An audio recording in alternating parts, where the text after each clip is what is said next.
প্রথমে আমি যেটি জানতে চাইবো যে প্রফেসর ডক্টর মোহাম্মদ ইউনূসের যে সফর, সেই যুক্তরাজ্যে উনি যে সফর করছেন সেই সফরটিকে কি রাষ্ট্রীয় বা সরকারি সফর বলা যাবে বা বলা হচ্ছে?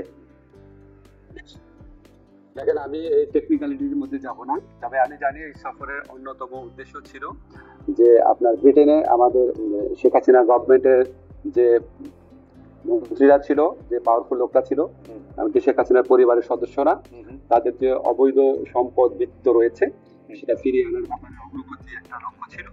সেখানে আপনার আমাদের বাংলাদেশে ইনভেস্টমেন্টের ব্যাপারে, আপনার ট্রেনের ব্যাপারে একটা অগ্রগতি অর্জনের প্রচেষ্টা ছিল। এছাড়া আপনার যদি সম্ভবত আপনার এখানে ইউকের যে প্রধানমন্ত্রী আছেন ওনার সাথে দেখা হওয়ার একটা চিন্তাও ছিল আর কি। আর এই সফরগুলো আপনার পররাষ্ট্র মন্ত্রণালয়ের মাধ্যমে সমন্বয় করা হয়। কিন্তু যখন আপনার প্রবাসী কল্যাণ সংক্রান্ত বিষয় থাকে, যেমন ধরেন স্যার মালয়েশিয়া যখন যাবেন তখন উনি আমার সাথে খুব ডিটেইল আলোচনা করবেন, ফলে এটা আমার সাথে খুব বেশি ডিটেইল আলোচনা করা হবে।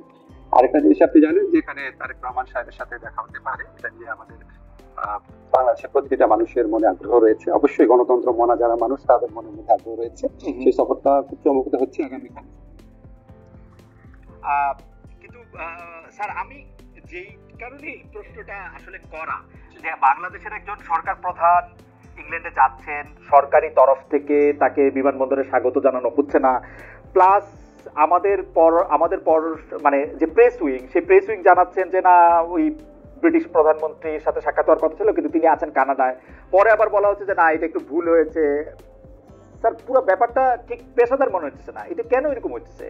মানে আমি কেন এরকম বলতেছি, প্রফেসর আসিফ নজরুল, আমি খেয়াল করেছি যে প্রফেসর ডক্টর মোহাম্মদ ইউনূস যখন সরকার প্রধান ছিলেন না, তিনি তখন সরকার প্রধান না থাকা অবস্থায় বিদেশে যেতেন, এর থেকে বেশি মনোযোগ, এর থেকে বেশি সম্মান তিনি পেতেন।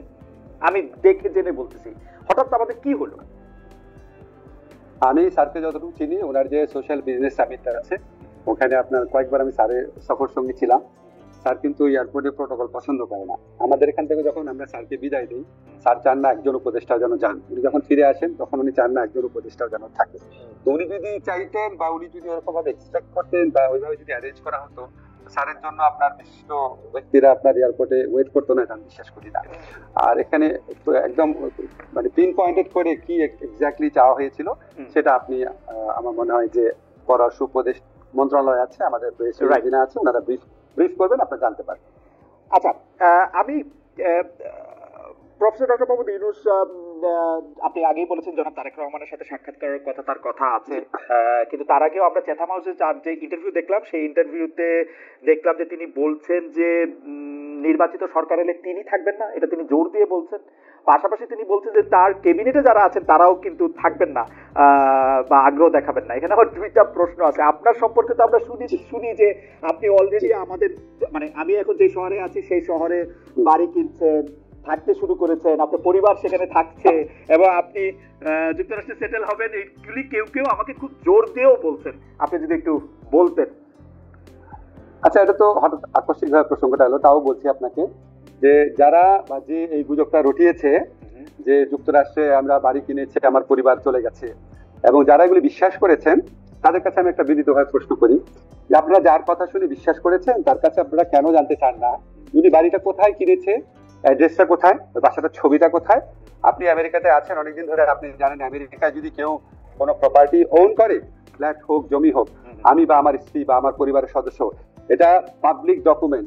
পাবলিক ডকুমেন্ট না হলেও আপনি পেইড যে সার্ভিস প্রোভাইডার আছে তাদের কাছ থেকে যে কোনো ভাবে এটা জানা সম্ভব। সম্ভব কিনা বলে? রাইট, সম্ভব, একদমই সম্ভব। তো যারা লুকানো সম্ভব না স্যার, যারা এই মিথ্যা, যারা যারা এই মিথ্যাচারটা করেছে এবং যারা এই মিথ্যাচারে বিশ্বাস করেছেন তাদের কাছে আমার কয়েকটা কথা আছে। আপনারা নিশ্চয়ই জানেন যে কারো সম্পর্কে সম্পূর্ণ মিথ্যাচার করা, চরিত্রহরণ করা, দোষারোপ করা, এটা ইসলামের দৃষ্টিতে বোঝা না।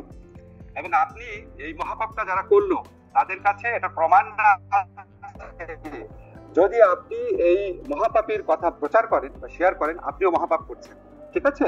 আল্লাহর ভয় করে আপনাদেরকে আমি গ্যারান্টি দিচ্ছি যে আমেরিকাতে আমার কোনো প্রপার্টি নাই, আমেরিকাতে আমার পরিবারের কারো কোনো প্রপার্টি নাই, আমাদের কোনো ব্যাংক অ্যাকাউন্ট নাই, কিচ্ছু নাই। কিন্তু আপনাদের কাছে আমার এক্সপেকটেশন হচ্ছে যে বা যারা এই মিথ্যাটা রটিয়েছে তাদেরকে বলবেন প্রমাণ দিতে, 1 নাম্বার। 2 নাম্বার হচ্ছে বাংলাদেশে তো আমার বাচ্চারা স্কুলে পড়ে, ঠিক আছে? সেই স্কুলে যারা সহপাঠী আছে, টিচার আছে, তারপর আমার স্ত্রী এক জায়গায় অত্যন্ত প্রসিদ্ধ একটা জায়গায় 6 বছর যাবত ইকোনমিস্ট হিসেবে কাজ করে।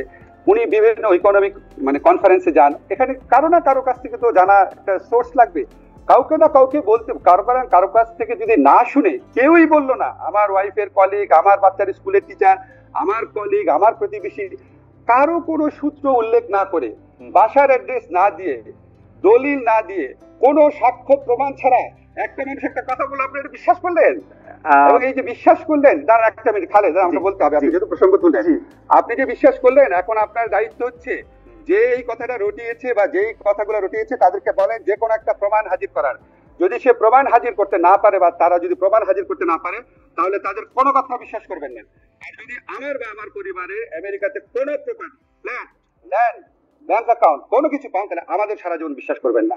বাংলাদেশে যত অনুসন্ধানী সাংবাদিক আছে, আমেরিকাতে যত অনুসন্ধান সাংবাদিক আছে, সবার কাছে চ্যালেঞ্জ ছুড়ে দিলাম, এই মিথ্যাবাদী এর পরিচয়, এর মিথ্যাচারের মুখোশ উন্মোচন করেন। কারণ এগুলি করে তারা সরল মনা মানুষ, তাদেরকে বিভ্রান্ত করে, তাদের দুঃখ দেয়, এবং এগুলি আপনার অনেক বেশি হচ্ছে। এই একটা জিনিস প্রমাণ চান, চ্যালেঞ্জ ছুড়ে দিলাম, প্রমাণ চান। প্রফেসর আসিফ নজরুল কিন্তু অনেক বড় একটি চ্যালেঞ্জ ছুড়ে দিয়েছেন, এবং এটা খুব সহজেই এটা প্রমাণ করা সম্ভব তিনি যদি আসলে কোনো প্রপার্টি কিনে থাকেন।